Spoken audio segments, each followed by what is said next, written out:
talk about, they've all got extra senses.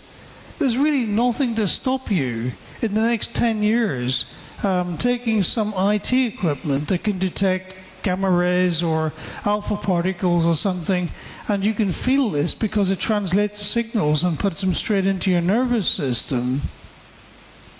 And you can therefore feel that there is radioactivity in the area, and you can get rid of dirty bombs and things like that as being a threat. You can add all sorts of extra senses to your body and make you much more aware of your electronic environment. You can even take other industries which are just starting off, like 3D printing, and you can link to those too. You can start downloading stuff off the internet from anywhere in the world and printing it locally. Why would you assemble it in China and ship it into Kazakhstan or Europe when you can just download the image across the internet and print it directly in your own home? This will change the way that manufacturing happens around the planet. Let's look at security. Nothing comes with a free lunch. If you've got this miniaturization, if you've got the digital jewelry, if you've got the links into your nervous system, you start seeing problems with networking, which bypasses the conventional internet. You see new internet springing up in parallel, where you can start sending information across those, which doesn't get intercepted by the government servers because they never see it.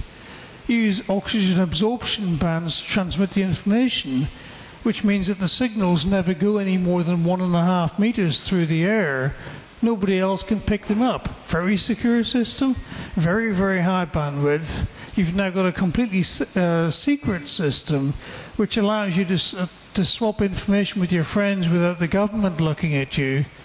It also allows terrorists to do exactly the same thing. So it gives you a privacy benefit, but it also gives you a benefit for the terrorism side of life as well.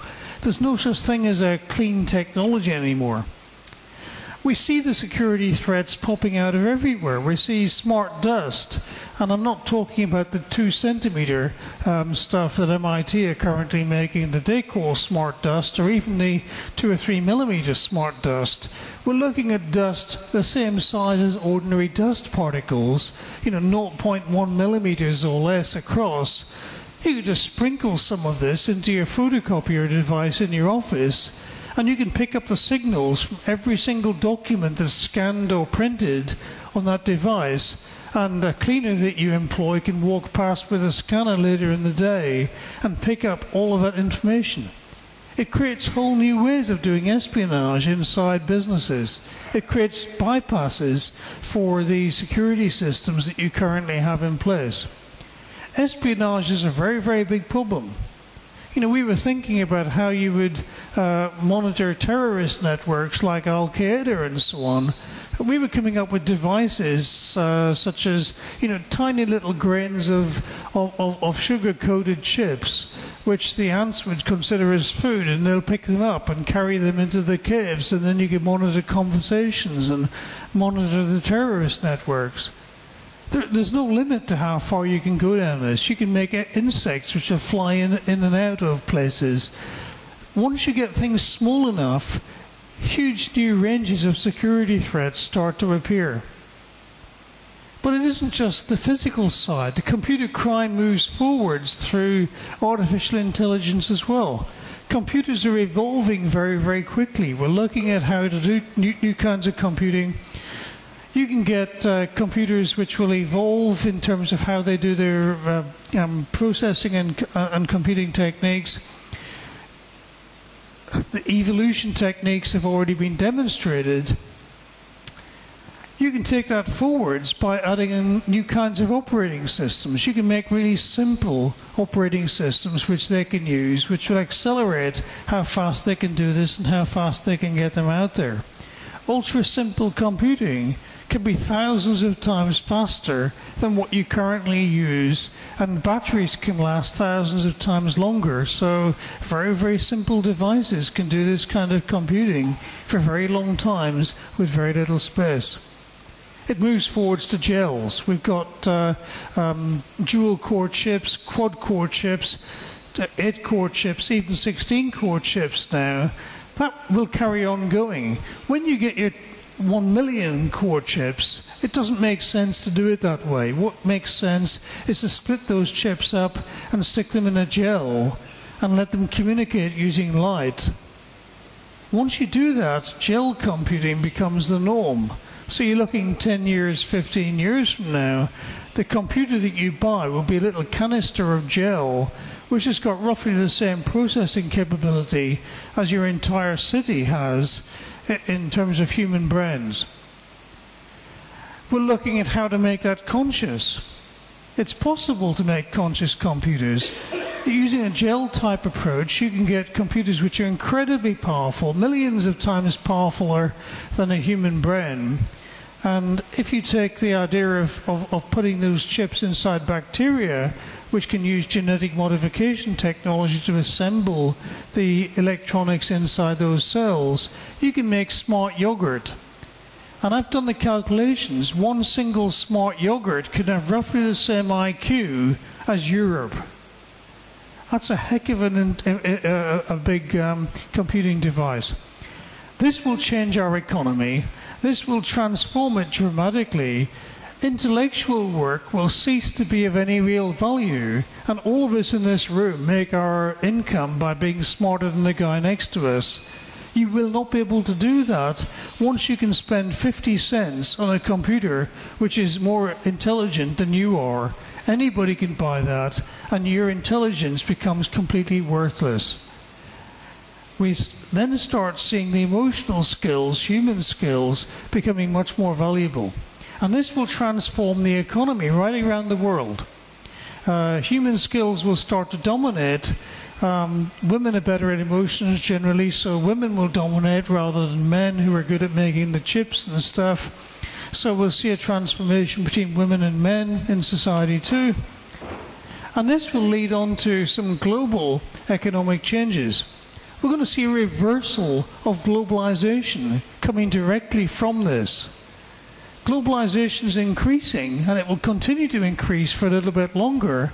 But as we start seeing artificial intelligence making a big dent in it, we will see that you can do these things locally rather than overseas. If somebody else is doing it cheaper, you start seeing regional protectionism becoming a big problem. So we start seeing a reversal of globalization. And things like 3D printing will accelerate those trends. So don't assume that globalization is a trend that will continue forever. It might soon start to reverse, and we might soon start seeing things becoming much more local. There will be winners and losers. Europe is heading downhill. We're spending too much on various things. We've got lots of debts around. Japan, the USA have been going downhill for some time. USA might recover. Middle East it's not doing terribly well at the moment. Some African countries are still going downhill rather than coming on stream. But on the other side, we see areas like Brazil. We've already heard, they're doing the right programs. They're moving up. Russia's moving up. India's moving up. China's moving up. Those countries are doing the right things. And Kazakhstan's doing well too. We're seeing the economy here improving a great deal, and it will do for a little while because it's got some very important resources. If it spends those resources wisely and gets them out of the ground fast enough while there is still a market, Kazakhstan can do very well from that. If it does it slowly, it will find that by the time it gets those resources out of the ground, the technology's moved on and we simply don't need them anymore. To survive in this world, your business has to come on very, very quickly. You've got to transform. Adaptability is far more important than optimization, and you will have to restructure your business in order to survive on this.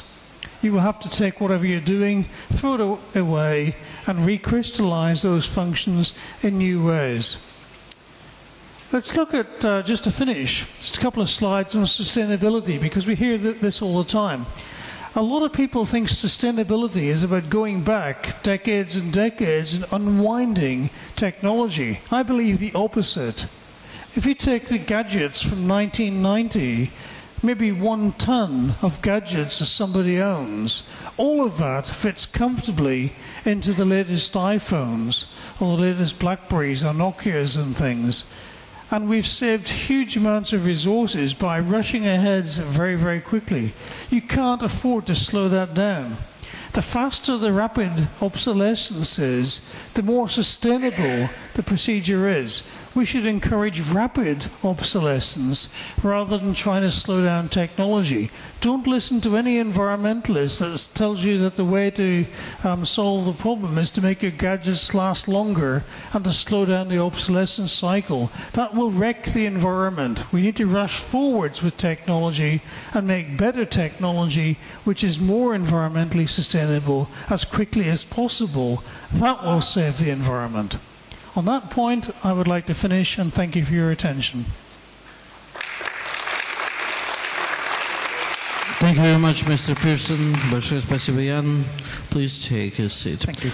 Ну что ж, на этом эта часть заканчивается.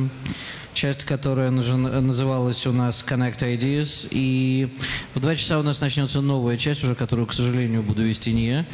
Ну или к счастью для вас. Connect Digital она называется, где молодые люди расскажут о своем опыте в сфере IT. Это будет очень интересная тоже часть, такая слегка стартаповская. Ну, возможно, я на ней еще появлюсь, но уже не в качестве ведущего. На этом хотел бы поблагодарить и гостей, и организаторов, всех участников за предоставленную мне честь 2 дня вести эту замечательную конференцию. Всего вам доброго.